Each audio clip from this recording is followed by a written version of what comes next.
जय श्री राधे, जय सिया राम। नारद जी और भक्ति महारानी का संवाद है।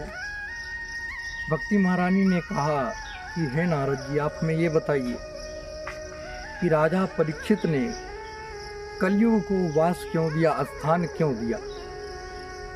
तो नारद जी कहते हैं कि हे भक्ति महारानी, एक समय की बात है कि जब धर्म बैल के रूप में, धरती माता गाय के रूप में और कलयुग हाथ में कुल्हाड़ी लेकर के, फरसा लेकर के धर्म और गाय के पीछे मारने के लिए भाग रहा था, दौड़ रहा था, उसी समय राजा परीक्षित आ गए।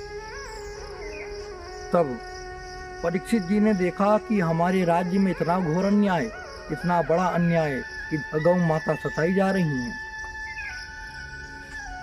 तब परीक्षित ने तुरंत धनुष बाण निकाला और जैसे धनुष बाण चढ़ाया,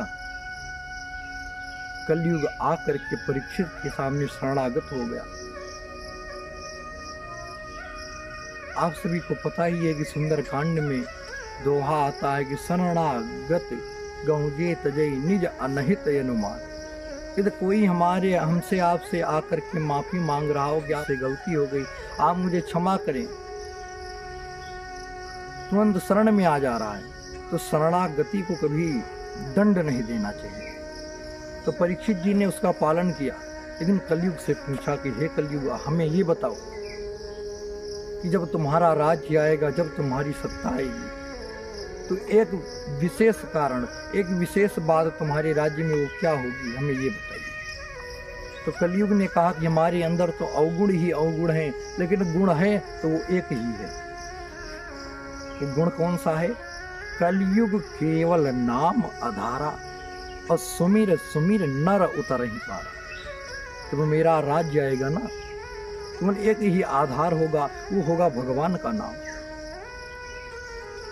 हमारे राज्य में कलयुग कहता है कि हे परीक्षित जी, द्वापर त्रेता सतयुग में जो हजारों करोड़ों वर्ष तक तपस्या करने पर जो फल नहीं प्राप्त होता था, हमारे राज्य में यदि कोई एक बार भी भगवान का नाम ले ले, 24 घंटे तक, ना कर्म से, ना मन से, ना वाणी से एक भी अपराध ना करे, उसको मोक्ष हो जाएगी।